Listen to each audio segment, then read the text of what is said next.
حدیث میں آتا ہے رسول اللہ صلی اللہ علیہ وسلم نے ارشاد فرمایا کہ جب جنتی جنت میں چلے جائیں گے اور اہل جہنم جہنم کی آگ میں چلے جائیں گے، اللہ ہم سب کو بچائے، تو جو جنتیوں کے جو ریلیٹیوز ہوں گے، چاہے وہ رشتہ داری کا تعلق ہو، دوستی یاری کا تعلق ہو، ان جنتیوں کو اپنے وہ جو دوست احباب ہیں نا، جب وہ دیکھیں گے کہ جنت میں وہ مارکیٹ سے کیا ہیں، شارٹ ہیں، دنیا میں تو ملا، پہلے تو ان کو اپنی فکر ہوگی کہ ہم کسی طرح جنت میں چلے جائیں. شروع میں تو حالت یہ ہوگی یوم یفر المرء من اخیہ و امہ و ابیہ و صاحبتہ و بنیہ، وہ دن جس دن انسان اپنے باپ سے دور بھاگے گا، اپنی ماں سے دور بھاگے گا. یہاں بڑی خدمت کیا کرتا تھا، بڑے احسانات کرتا تھا، لیکن وہاں کہے گا میرے پاس ایسا نہ ہو مجھ سے کوئی نیکی مانگنے آ جائیے، بخشش کی درخواست کرنے آ جائے کہ بیٹا مجھے بھی بخشوا لے اللہ کے ہاں، تو دعا کر تیرے بڑے اچھے اعمال تھے. نہ بھاگے گا بھائی، یہ گلے نہ پڑ جائے میرے. اللہ کہے گا تو خود ہی تیرے لیے مشکل ہو رہی ہے، تو ایک اور بوجھ ہمارے ہم جو ہے نا، ایک اور بوجھ تو ڈال رہا ہے اپنے اوپر، ایک اور بوجھ لے رہا ہے. تو ابتدا میں تو حالت جب تک فیصلہ نہیں ہوگا نا کون جنتی کون جہنمی، تو قرآن کے الفاظ ہیں اپنے باپ سے دور بھاگو گے، اپنی ماں سے دور بھاگو گے، وصاحبتہ وبنیہ، اپنے ساتھ رہنے والی سے بھی دور بھاگو گے. اللہ نے یہ نہیں کہا بیوی سے دور بھاگو گے، بیوی کے لیے زوجہ کا لفظ استعمال ہوتا ہے، یہ اصطلاح استعمال نہیں کی.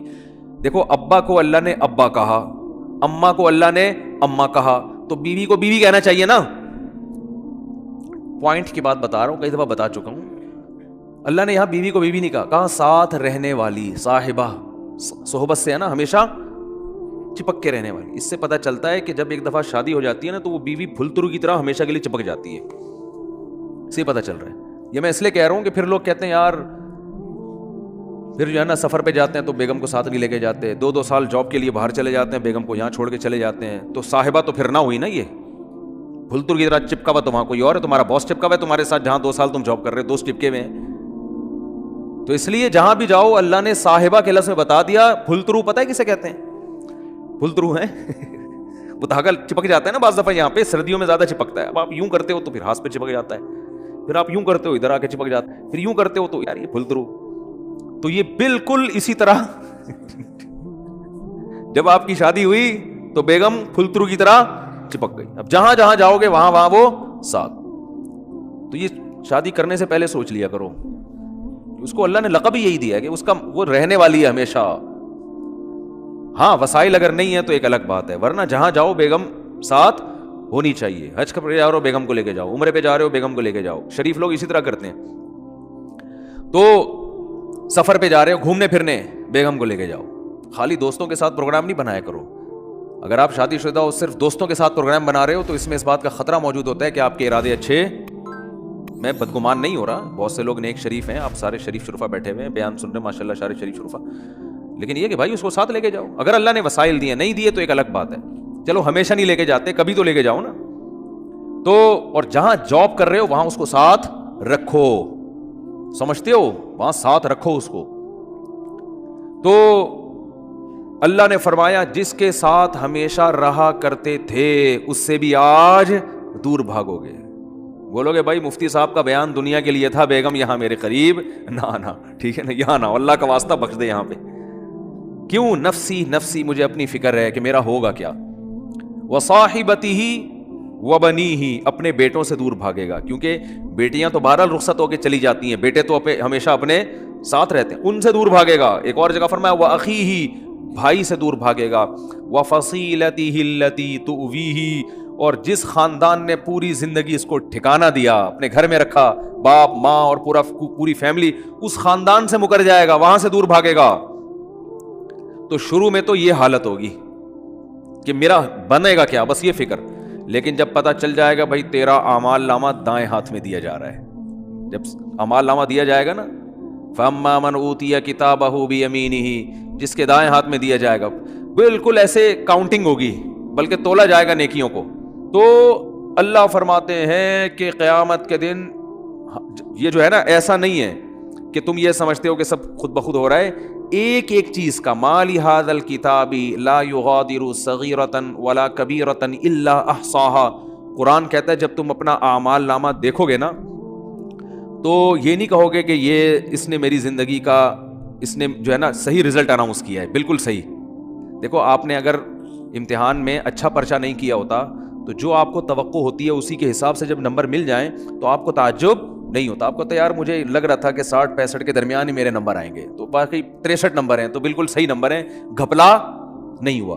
تبھی اپنی رپورٹ کو دیکھ کے تعجب نہیں ہوتا. تو قرآن کہہ رہا ہے کہ جب تم اپنی رپورٹ دیکھو گے, وہاں رزلٹ دیکھو گے تو تمہیں تعجب ہوگا. تعجب اس کا نہیں ہوگا کہ اس میں دھاندلی ہوئی ہے, نہ نہ نہ, تعجب اس پہ ہوگا کہ ہم تو یہ سمجھ رہے تھے کہ موٹی موٹی چیزیں ہماری نوٹ کی جا رہی ہیں, ایسا اعمال نامہ جس میں ایک ایک چیز لا یغادر صغیرۃ ولا کبیرۃ, میری زندگی کا کوئی ایک گوشہ جو میں نے چھپ کے معمولی سی نیکی کی ہو یا چھپ کے معمولی سا گناہ کیا ہو, اس کتاب میں وہ بھی مس نہیں ہوا ہے. یہ کیسا اللہ نے انتظام کیا ہوا تھا کہ ایک ایک حرف ایک ایک چیز نوٹ کی جا رہی تھی. مالی ھذا الکتاب, ایسا رزلٹ تو ہم نے آج تک کسی کا نہیں دیکھا.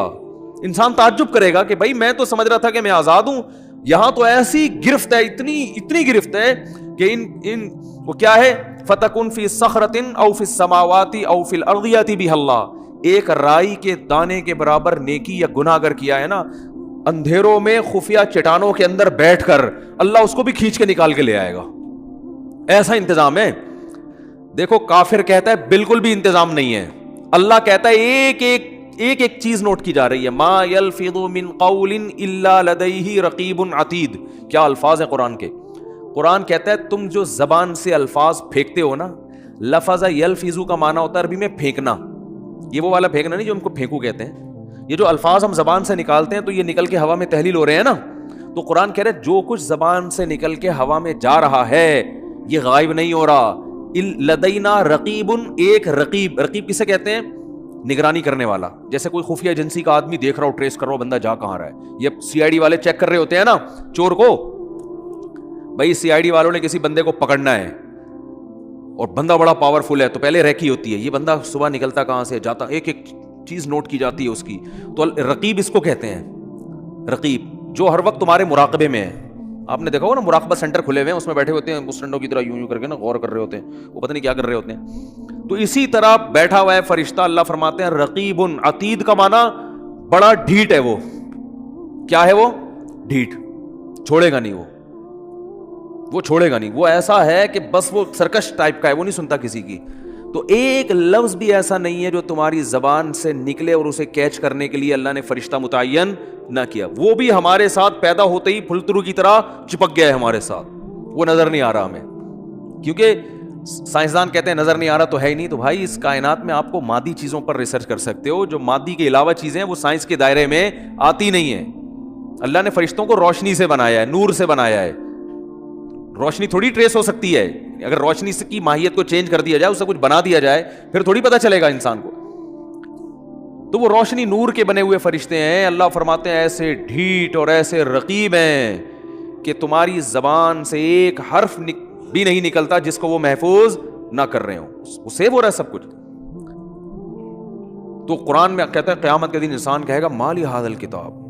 یہاں تک قرآن نے کہا یعلم خائنۃ الاعین, آنکھوں کی خیانت بھی کیا ہو رہی ہے, نوٹ.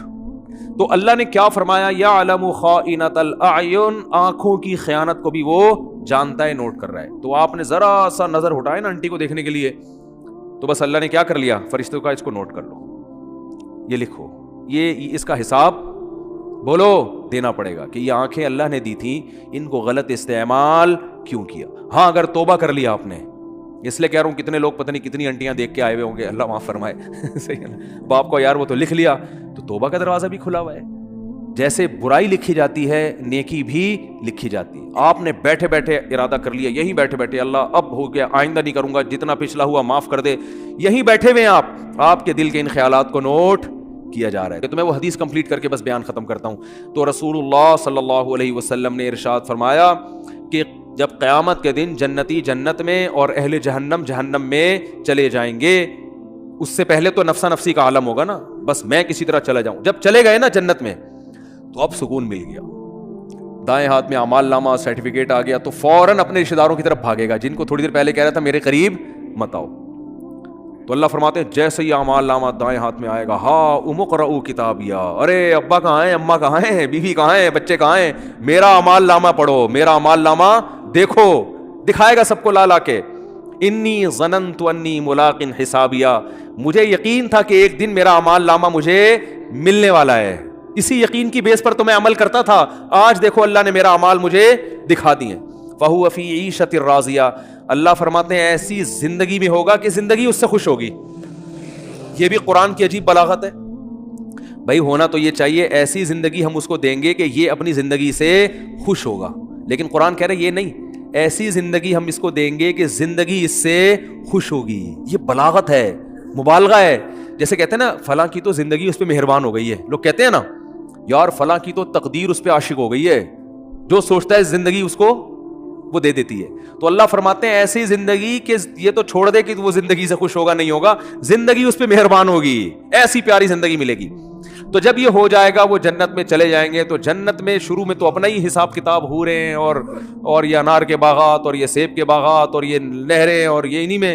تھوڑے دن کے بعد اس کو خیال آئے گا یار وہ ہمارے ساتھ انڈا موڑے پہ چائے پیا کرتا تھا ایک بندہ، وسیم نام تھا اس کا، آج کل مارکیٹ میں شارٹ ہے، وہ کہاں گئے؟ پھر آہستہ آہستہ نا اپنے ریلیٹو یاد آئیں گے. فل ان دا بلینکس تو کر دیا کرو. وہاں جا کے بھی جنت میں بول رہے ہوں گے کیا بول رہا تھا ہم نے آگے. ٹھیک ہے. تو وہاں پھر آہستہ آہستہ بندہ بولے گا سب سے پہلے بیگم کہاں ہے بھائی. اگر مرد جنت میں گیا بیگم جہنم میں تو وہاں گئے یار ہو سکتا ہے بولے یار چلو ٹھیک ہے، یہ بھی ممکن ہے وہ کھمبا بجانے والا نہ ہو جائے نا، یہ کیفیت نہ ہو. تو وہ جائے گا بولے گا بھائی بیگم کہاں ہے، بچے کہاں ہیں، باپ کہاں ہیں، بھائی کہاں ہیں، رشتے دار کہاں ہیں، فلانا آدمی کہاں ہے، فلاں کہاں ہے. تو آہستہ آہستہ جتنا قریبی رشتہ ہوگا نا، جس سے جتنا تعلق ہوگا وہ یاد آنا شروع ہوں گے، اور وہ ادھر سزا کھا رہے ہوں گے جہنم. تو نبی صلی اللہ علیہ وسلم نے فرمایا یہ جنتی اللہ سے اپنے رشتہ داروں کے اور ریلیٹیوز کے بارے میں لڑیں گے. ظاہر ہے اللہ سے تو لڑنا بھی حرام ہے، اور اللہ سے لڑنا کسی کے بس میں نہیں ہے. یہ بلاغت ہے. کیا مطلب؟ اتنی اللہ سے دعا مانگیں گے، اتنا پیچھے پڑیں گے جیسے کوئی لڑ رہا ہوتا ہے. جیسے قرآن میں آتا ہے یجادلنا فی قوم لوط، ابراہیم علیہ السلام کو جب پتہ چلا کہ لوط علیہ السلام کی قوم تباہ ہونے والی ہے، فرشتے جا رہے ہیں، تو اللہ کہتے ہیں ابراہیم ہم سے جھگڑا کرنے لگے کہ بھائی قوم لوط کو ہلاک مت کرو، کیونکہ ابراہیم نرم دل تھے. تو جھگڑا کرنے لگے. اللہ سے جھگڑنا تو کفر ہے نا. تو یہ قرآن کے بلاغت ہوتی ہے، یعنی ایسی دعائیں مانگنے لگے جیسے ہم سے لڑ رہے ہوں. جیسے کوئی فقیر چپک جائے نا آپ کے ساتھ، او بھائی 5 روپے دے دے، 5 روپے دے دے، آپ کہیں لڑ کیوں رہا ہے یار، کہتے ہیں نا لڑ کیوں رہا ہے، اور جان چھڑانے کے لیے بعض دفعہ اس کو پیسے دے دیے جاتے ہیں. پتہ ہے مستحق نہیں ہے، لیکن یار جیسے چپک ہی گیا پھلترو کی طرح پھلترو لفظ یاد رکھو، صحیح ہے نا ٹھیک ہے. تو اللہ نے بعض، یہ قرآن کے الفاظ ہیں نا، ایسے الفاظ، قرآن بلاغت ہے یہ.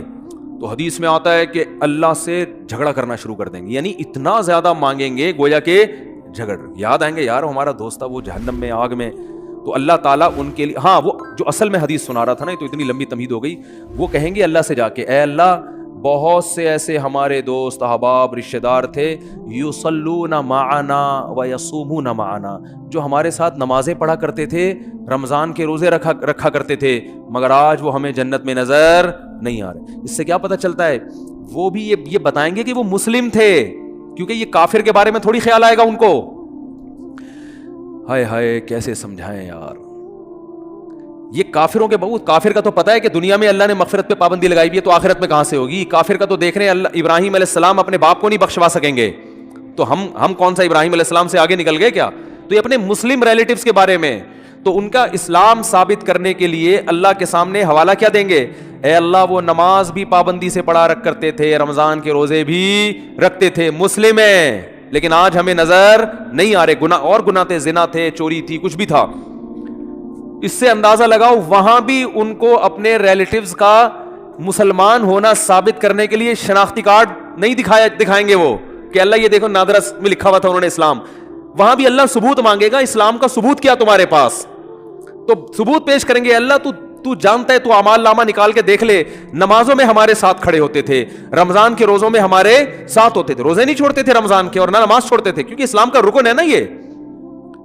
تو پھر اللہ حدیث میں آتا ہے حد بندی کرے گا. اچھا تو ایسا کرو جیسے حد بندی ہوتی ہے نا، گورنمنٹ جیسے بعض موقعوں پہ جیل کے قیدیوں کو چھوڑتی ہے، تو انتہائی سنگین نوعیت کے مجرموں کو رکھا جاتا ہے، اس سے کم درجے کے مجرموں کو چھوڑ دیا جاتا ہے، اور کچھ کو تخفیف کر دی جاتی ہے کہ بھائی ٹھیک ہے سزا تو تھی 14 سال، لیکن سفارش کی وجہ سے وہ کیا کی جا رہی ہے، 7 سال کی جا رہی.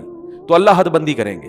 کیونکہ کچھ ایسے نمازی ہوں گے چھوٹے موٹے گناہ تھے, کچھ چھوٹے تو گناہ کی وجہ پہ جہنم میں نہیں جاتا, یعنی کبیرہ جو دوسروں کی نسبت چھوٹے تھے, ایک آدھ دفعہ کبیرہ گناہ ہوا, توبہ نہیں کی, مر گئے, تو اللہ کہیں گے چلو ان کی سزا تو بنتی تھی, مگر میں تمہاری سفارش کی وجہ سے ان کو جہنم کی آگ سے نکال رہا ہوں.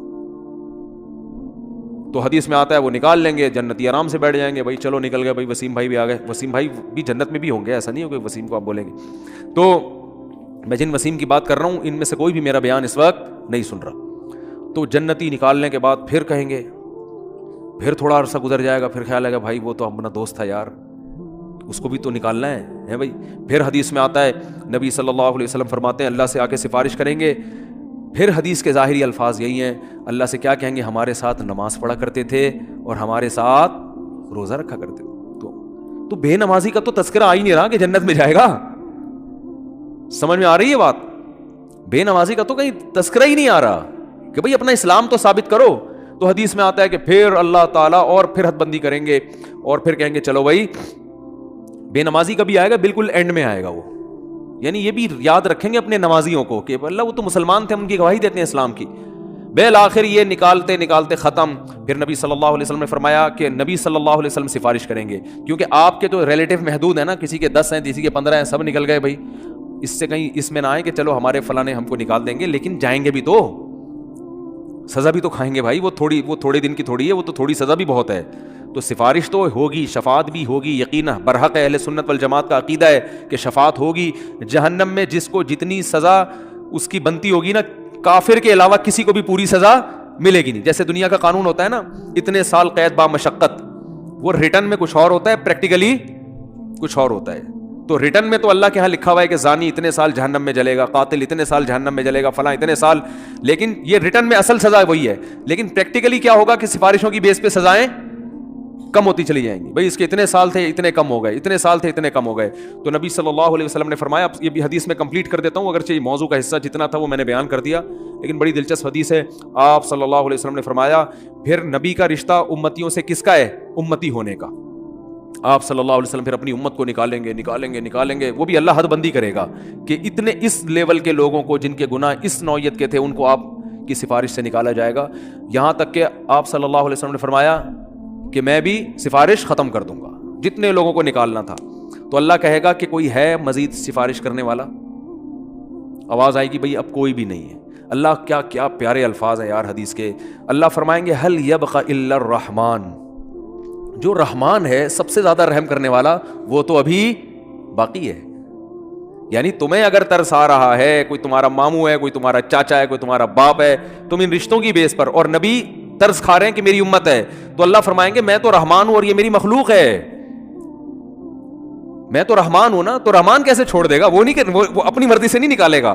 تو نبی صلی اللہ علیہ وسلم نے فرمایا کہ اللہ تعالیٰ اعلان کریں گے کہ جس نے آدم سے لے کے آخری انسان جو قیامت تک آئے گا نا, کوئی بھی ایسا انسان جس نے کبھی کوئی نیکی نہ کی ہو, کچھ بھی اس کے اعمال میں خیر, صرف میری توحید پر ایمان رکھتا تھا, وہ صرف میری مانتا تھا میرا کوئی خدا ہے اور کیا ہے اکیلا, بس اتنا اقرار کیا اس زبان سے, صرف دل میں مانتا تو فرعون بھی تھا, فرعون بھی مانتا تھا کہ ایک خدا ہے, زبان سے اقرار کیا اور پوری زندگی میں ایک دفعہ.